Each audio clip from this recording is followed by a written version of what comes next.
बिस्मिल्लाहिर्रहमानिर्रहीम। अस्सलाम वालेकुम माय यूट्यूब फैमिली। आज की बहुत ही बेहतरीन सी रेसिपी है, रमज़ान स्पेशल रेसिपी। और आप चाहे तो सहर में भी और इफ्तार में भी बना के खा सकते। इजी रेसिपी है, कीमा बिनीस की फली की रेसिपी।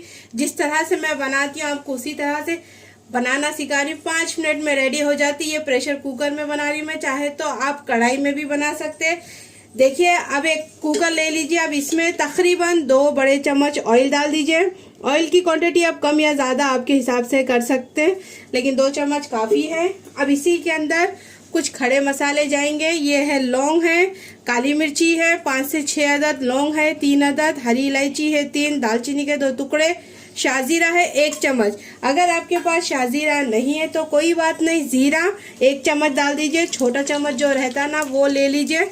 अब मसालों को हल्का सा तेल में भून लीजिए ताकि इसके अंदर इसके सारे मसाले के मसाला एकदम से अच्छा पकना चाहिए। अब इसी में देखिए 3 बड़े साइज के प्याज हैं। अब ये डाल दीजिए।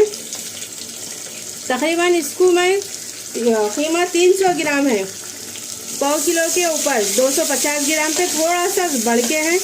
अब इसमें 3 बड़े साइज के प्याज है।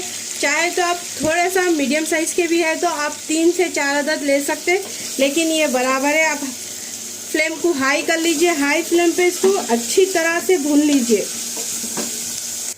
देखिए माशाल्लाह से प्याज का कलर अच्छी तरह से चेंज हो चुका है। अब इसी के अंदर 1 चम्मच अदरक लहसुन का पेस्ट डाल दीजिए। अब इसकी कच्ची बू जाने तक अच्छी तरह से भून लीजिए 2 से 3 सेकेंड के लिए। और ये झटपट बन जाता। अगर सहर में बना रहे तो आप ज़रूर बना लीजिए, ज़री देर में तैयार हो जाता। अगर इफ्तार के टाइम पे बना रहे तो ये भी जल्दी बन जाता। ये दोनों टाइम पे भी खा सकते हैं आप, रोटी से, चावल से, चपाती से, पराठे से, नान से।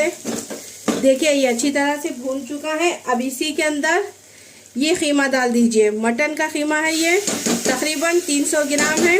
ये डाल दीजिए। इसको धो के छन्नी में डाल के मैं रख चुकी थी। और ये ना मोटा मोटा है, हाथ का कुटा हुआ है, मशीन का नहीं है। थोड़ा सा मोटा ही लीजिए तभी ये खाने में मज़ा आएगा। अब इसको अच्छी तरह से भून लीजिए। अब फ्लेम को हाई कर लीजिए। हाई फ्लेम पे ही कुछ सेकंड के लिए भून लीजिए। अब देखिए ये बिनीस की फली इस तरह से रहती।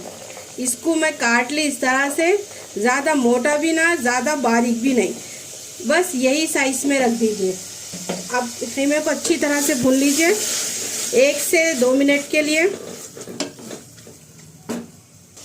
अब देखिए कीमा अच्छी तरह से भून चुका है। अब इसी के अंदर नमक डाल दीजिए आपके टेस्ट के हिसाब से। तकरीबन मैं ये 2 छोटे चम्मच नमक डाल रही हूँ, आपको कितना पसंद है वो हिसाब से डालिए। लाल मिर्ची डाल दीजिए, 1.5 चम्मच डाल रही हूँ मैं ये, क्योंकि मेरे पास ज़्यादा तीखा नहीं खाते मेरे बच्चे, इसीलिए मैं कम तीखा डाल रही हूँ। अगर आपको पसंद है तो 2 से 2.5 चम्मच डाल सकते हैं आप। आधा चम्मच हल्दी पाउडर डाल दीजिए। अब डाल के इसको अच्छी तरह से भून लीजिए। अब इसमें तकरीबन 1 कप उतना पानी डाल दीजिए। इसको पहले भून लीजिए, इसके बाद इसमें पानी डाल दीजिए। अब तकरीबन इसमें 1 कप उतना पानी डाल दीजिए। अब इसको सीटी लगा दीजिए। तब तक लगाइए जब तक ये कीमा भी अच्छी तरह से गलना चाहिए और प्याज भी अच्छी तरह से भुनना चाहिए। तब तक इसको पका लीजिए। तकरीबन 5 से 6 सीटी भी लग सकते हैं, ये गोश्त के ऊपर डिपेंड है कितना आपको। अगर आपका गोश्त थोड़ा सा सख्त है तो गलने में टाइम लगेगा, लेकिन 7 सीटी में ये गल जाएगा। देखिए माशाल्लाह से कीमा अच्छी तरह से गल चुका है और साथ ही में प्याज भी इसमें अच्छी तरह से भून चुकी है। अब थोड़ा सा पानी है ना, अब इसी के अंदर मैं डालूंगी। ये अच्छी तरह से साफ धो के ये बिनीस की फली डाल दूंगी। अब इसमें बस सिर्फ मैं 2 से 3 ही सीटी दूंगी। अगर आप नहीं देना चाह रहे तो ढक्कन ढाक के भी तकरीबन 5 से 10 मिनट के लिए इसको पका ले सकते हैं आप। गल जाती है, लेकिन मैं क्या करूंगी, इसमें जल्दी पकाना है ना तो इसी के अंदर सिर्फ 2 से 3 सीटी दे दूंगी। और साथ ही में मैं इसमें कोतमीर, छोटी मेथी और हरी मिर्ची भी डाल दूंगी। अब देखिए इसी के अंदर कोतमीर, मेथी, छोटी मेथी और हरी मिर्चियाँ 3 से 4 अदद अच्छी तरह से धो के डाल दीजिए।